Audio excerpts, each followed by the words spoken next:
जी बिस्मिल्लाहिर्रहमानिर्रहीम। जी viewers, once again जी doctor Mohammad Shahid Tufail आपसे मुखातब है।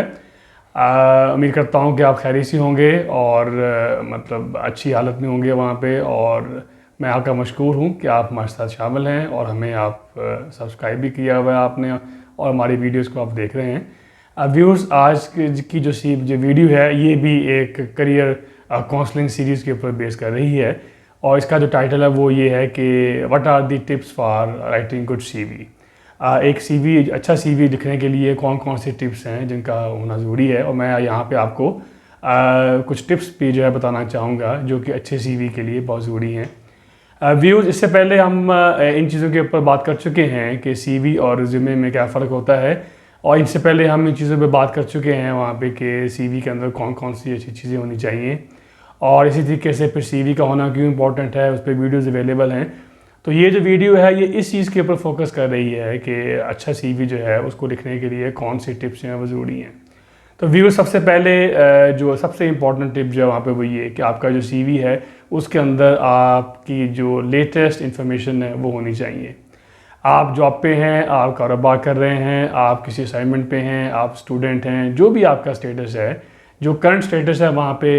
व्यूअर्स, वो आपका उस पर अपडेटेड होना चाहिए। और हमेशा जो आपका एक्सपीरियंस है, चाहे वो वर्क एक्सपीरियंस हो, जॉब एक्सपीरियंस हो, उस पर जो लेटेस्ट एक्सपीरियंस है वो आपने सबसे पहले लिखना है और फिर उसी तरीके से आप पीछे आते जाएंगे जिस तरीके से आपके पुराने एक्सपीरियंसेस जो हैं वो आते जाएंगे।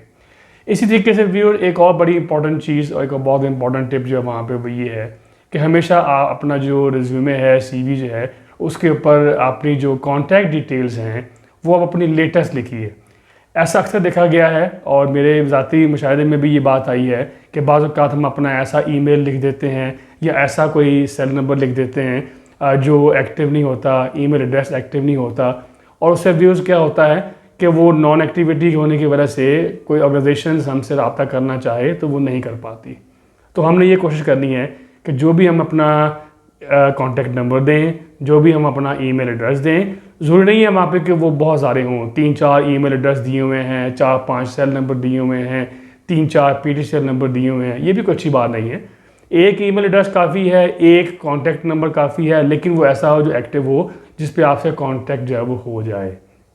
अच्छा व्यूअर्स, इसी तरीके से आपने इस चीज़ को भी, इसी टिप में आपने इस चीज़ को भी आइडेंटिफाई करना है कि आपको रिज्यूमे की ज़रूरत है कि सीवी की ज़रूरत है। अगर रिज्यूमे चाहिए तो वो एक पेज का होना चाहिए, अगर वो सीवी है तो वो मल्टीपल पेजेस का हो सकता है, जिसमें आपकी क्वालिफ़िकेशन, आपकी जो ट्रेनिंग्स और आपकी और सर्टिफिकेशन जो हैं वो उसके अंदर उसका हिस्सा बन सकती हैं वहाँ पे। इसी तरीके से व्यूज़, जो वेब रिज्यूम्स का आइडिया है चौथी टिप में वो ये कि वो बहुत इंपॉर्टेंट है कि आपका जो सीवी है वो आपका ऑनलाइन अवेलेबल हो, जब भी, जहाँ भी, जैसे भी आपको उसकी ज़रूरत हो आप उसको इस्तेमाल कर सकें, आप उसको सबमिट कर सकें, ऑनलाइन अपलोड कर सकें, और उसमें आपकी पिक्चर,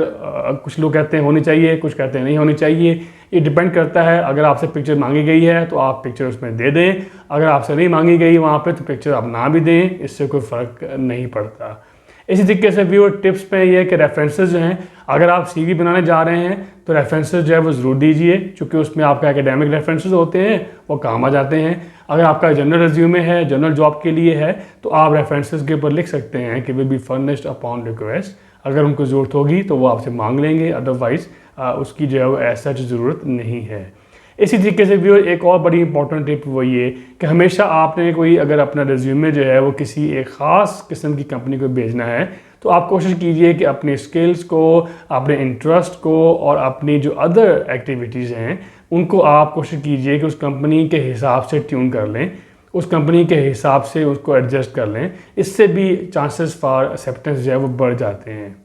तो व्यूज़, ये कुछ मैं टिप्स आपके साथ जो मैंने शेयर की जो कि एक अच्छे रिज्यूमे लिखने के लिए ज़रूरी हैं। और व्यूज़, अगेन हमेशा की तरह कि रिज्यूमे जो है या सीवी जो है वो आपके लिए बड़ी इंपॉर्टेंट चीज़ है, इसको अपडेट होता रहना चाहिए वहाँ पे, और इसको आप यूज़ करें ताकि ये आपका तारुफ है, और आपका तारुफ जो है वो अच्छा होना चाहिए, अच्छे स्टाइल में होना चाहिए, अच्छी लैंग्वेज में होना चाहिए। उस पर एक और बड़ी इंपॉर्टेंट चीज़ जिसको मैं एंड के ऊपर सबसे लास्ट लेकिन सबसे इंपॉर्टेंट कहूँगा वो ये कि सीवीज़ के अंदर जो ग्रामेटिक मिस्टेक्स हैं वो नहीं होनी चाहिए, स्पेलिंग मिस्टेक्स नहीं होनी चाहिए। इस पर ये चीज़ें जो हैं ये एडिटिंग फ्री होना चाहिए ताकि आपका एक अच्छा इमेज बने, आपका एक अच्छा इमेज पोर्ट्रे हो और आपके एक अच्छी प्रोफाइल जो है वो सामने आए